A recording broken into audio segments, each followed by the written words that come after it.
So, welcome to the European Parliament here in Strasbourg and an EPP Group talk on defense as we try to push more common European defense as war rages on in Ukraine. There is legislation here in the European Parliament to coordinate across the European Union with a thing called EDIRPA. Okay, that's part of one of those alphabet soup things that happen here. And let me tell you what it is. It's European Defense Industry Reinforcement through Common Procurement Act. What does that mean? It means that if we can make this work, we could order and build things collectively. We can buy weapons collectively, and that would mean, through economies of scale, it would make it cheaper, right? Save money. So to talk about this are two of the people behind this legislation. Michael Gahler, MEP from Germany, co-negotiator of EDIRPA, right? Also on the subcommittee on security and defense. And shadow negotiator, shadow rapporteur, Sara Skyttedal from Sweden. You're on the Industry, Research and Energy Committee. So welcome to both of you. Couple of facts. Kiev, the Ukrainian government, has told the EU it needs 350,000 shells a month as it plans its counteroffensive. There is, separate from EDIRPA, there's a European peace facility worth 2 billion euros. That is to help arm Ukraine now. But what we're looking at with EDIRPA is a longer term plan to coordinate our defense purchases. So what is the urgency behind this, behind both arming Ukraine, but also trying to coordinate our common defense purchases, Sara? Well, I think it's quite obvious that we have a situation where European Union member states we have decades of, unfortunately, underfunding our armed forces, and therefore there hasn't been enough defense spending. Yeah. I would say in general, this is a failure, I think, of many European member states.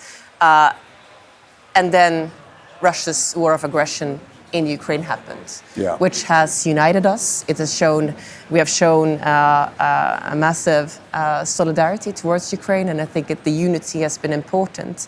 But through this, we were also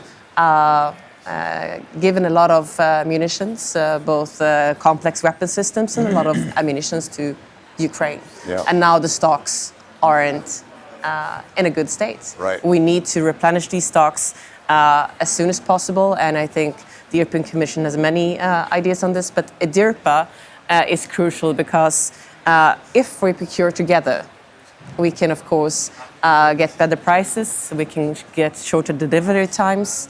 I normally like to say EDIRPA gives us more bang for the buck, quite literally. Right. And I think this is what we want, and we need to do it quickly because this is a war happening now in Europe. Right. I want to come back to you on the fact that this is not just building weapons, but it's also a question of jobs too. But we'll come back to you on that. European Peace Facility. Can we go back to that quickly, Michael? There is an example of that is a 151 millimeter initiative. Is that the shell, right? That is the shells, yeah. 55, yeah. That's an example of that, isn't it? Well, that is what is urgently needed, and is an example where we need to deliver quickly, and that is not rocket science in the real sense, but that is something that is standard ammunition, but the capacities have been reduced sufficiently, and consequently we need to build it up and look where we get it from, and the purpose is now in order to give it to Ukraine, be able to first of all take the stocks that we still have and in parallel build up the capacities. The peace facility was not from its origin was not designed for Ukraine because we didn't plan for this war. Putin planned for that, not we. But I think positively it was unprecedented, the quickness and readiness and unanimity of member states to use this instrument for the urgently needed purpose. And so far we have used now the bulk of the instrument for Ukraine. It has been agreed to enlarge the scope. It was 5 billion for 7 years, which have always almost been been used by now. It has now been increased, but the EDIRPA regulation is also, its purpose is also that we can retroactively make use of it, so that the funds that are available to facilitate the common procurement will also be able to be used for addressing this need for the 155 millimeters. So the peace facility is actually almost like a model for what we want to do longer term with the EDIRPA, right? We want to expand on our weapons purchases the peace collectively. facility is outside the budget because it's military. EDIRPA is inside the budget and facilitates the common procurement. The procurement itself is done by the member states because they own the armies and they own the weapons. Yeah. And then we'll see what we do with it, replenish our stocks or deliver it to Ukraine. Okay, but what is at issue, one of the issues here is how much should we be buying among European defense companies, and how much should we be allowed to buy outside of the EU? Would you like to comment on that, Sara? I mean, on the long term, I think it's crucial that we get a strong European defense industry that makes sure that we have the opportunity to give enough of defense products to our forces. But I think it's a reality that we live in a globalized world, and a lot of European member states have strong collections. The transatlantic link is crucial for many member states right now. With the US, also UK is important even now.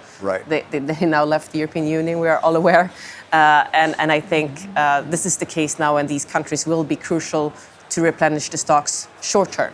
And this is a short term instrument, so they will need to be a part of it. But we also need to think ahead how to build European security better in the future. And there we need to have another perspective and make sure that we don't make the same mistakes we did before, believing that peace is forever. We need to, if you want peace, prepare for war. And this is what we're doing right now, I think. Yeah, and an example of buying transatlantic are the F-16s that Germany wants to buy, right? Well, I mean, we have the FCAS, the Future Combat Air System. That is what the common project is, but it will not be available before the end of the 30s probably. And when there is urgent need in the German case, to replace the old Tornadoes, then there is this. I think it's F-35. Oh, it's F-35. Sorry. F-35. Okay, the 16 is the discussion about Ukraine. No, the F-35, because they are available now. That is the similar argument that the Poles are using for buying tanks in South Korea. I mean, that does not strengthen by any means our European industrial base. No. But if there is a short-term need, I acknowledge that certain member states then take recourse to other available weaponry. Although I think with the instruments that we've got, apart from the peace facility outside the budget, with also the defense fund that we've got. European Defense Fund, with the European Defense Fund. 8 billion, I think, isn't it, over 7 years? With the intention to define priorities with the PESCO, the Permanent Structural Cooperation projects. There has been already in the past the opportunity. We offered something. It hasn't been used by member states because the sense of urgency wasn't there. But now, when, if not now, the sense of urgency is there, and we need to deliver better in the future. Yeah, why don't we talk about jobs as being a case for EDIRPA as well, and developing our own European defense industries. You were Linköping mayor, home of Saab. Linköping. Linköping. Sorry about that. Okay. Maybe impossible for. And you were mayor there, and that's the home of Saab. Yes. Which not only made cars, but also makes a lot of defense hardware. So you saw from the ground there the importance of a defense industry for creating jobs, right? Definitely, and I think, I mean, modern warfare demands quite modern, weapons, which demands, a lot of talent. Yeah. And of course, in Linköping, Saab, the biggest defense company in Sweden, is of course a crucial employer for the municipality, and I think it really if we don't keep these talents in the European Union, it's a loss as well, because if we want to be prepared for the future, we need to ensure that we have defense industries also in the European Union. And but of course, EDIRPA it's a short-term instrument. You might not be able to focus there on building innovation for the future as a prior target. But we do hope for more from the European Commission on this, to find also long-term instruments, to have more efforts, because if we pool our resources, we can get so much out of it together, and to diminish all the failures that we did in the past when it comes to both underfunding, but also not ensuring that we have the capabilities in different areas of defense. Yeah, and there's also, as Mikhail mentioned, the European Defence Fund, which I believe is 8 billion over 7 years. It's but mainly for R&D purposes, isn't it? It's not actually to buy weapons. No, indeed not. But up to a prototype, you can get the funding to, if there is enough cooperation on agreed projects, which is to an extent the case. The industry has accepted this instrument and makes use of it. But indeed, it is for the long term and in the given circumstances. And I'm afraid that we will not see a peaceful democratic Russia very soon. So I think, politically speaking, we can encourage our industry to extend their capacities and to hire people and to invest, because the tasks will be there, the budgets will be available. And once again, this. If we find common ground on common projects, and we will be, if we are in any given theater, we will be there together. So it makes sense to have also, from an interoperability point of view, in future, better equipment. Yeah, let me mention on interoperability. EU has 17 tanks versus 1 American tank, the Abrams. The US has 30 separate types of weapon systems versus 178 for the European Union. This is according to a white paper by the European Commission. Interoperability, how do we try to consolidate and avoid having so many kinds of hardware, Sara? To one extent, I think it's important to try to find more of common standards, but it is a dual perspective, because of course, if you look at it from a security point of view, having just one system creates also vulnerability when your opponent wants to learn how to target this system. So sometimes diversification is not always of evil, so it needs to find a good balance there, I think. Yeah. Well, also in this area, I mean, although the state is the only purchaser of weapons, still some kind of competition is not wrong. No. So if you have a choice, but still, I think, and that is the experience. I mean, NATO has been around for 70 years.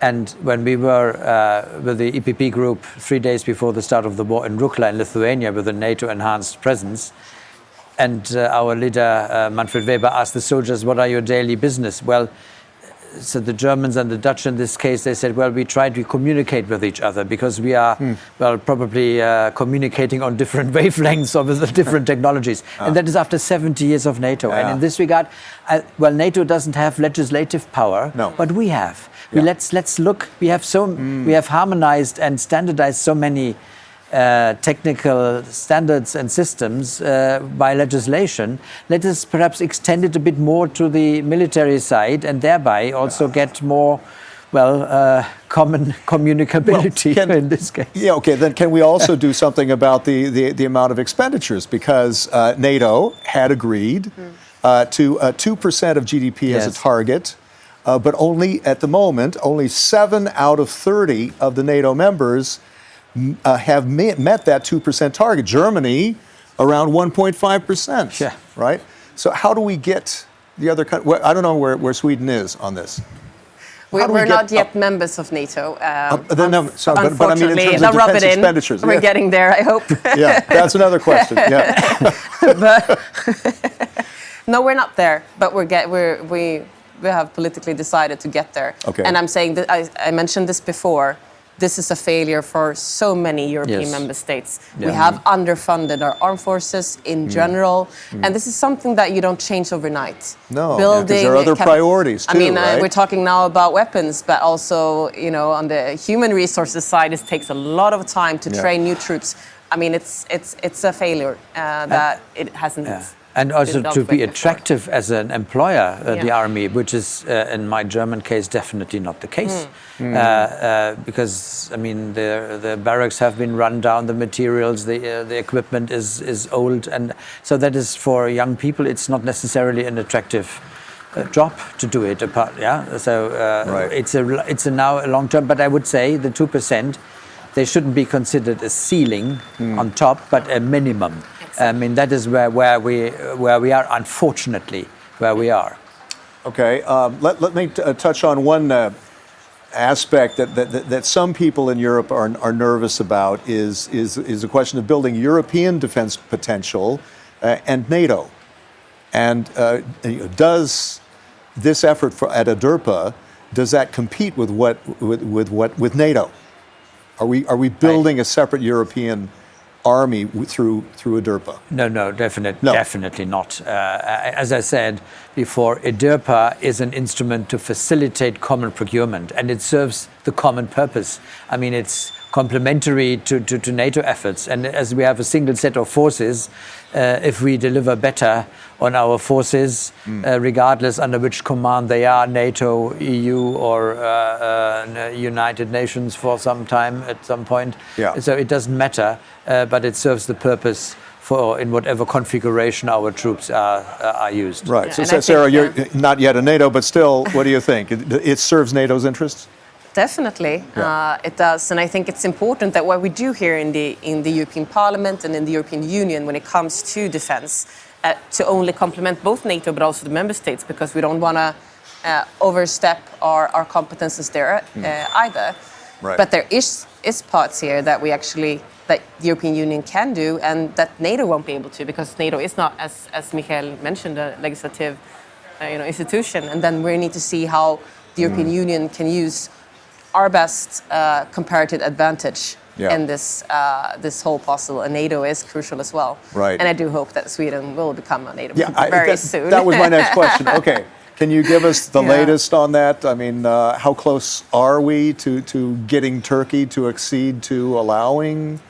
I don't want to go into the details on that, but I mean, how close are we on that?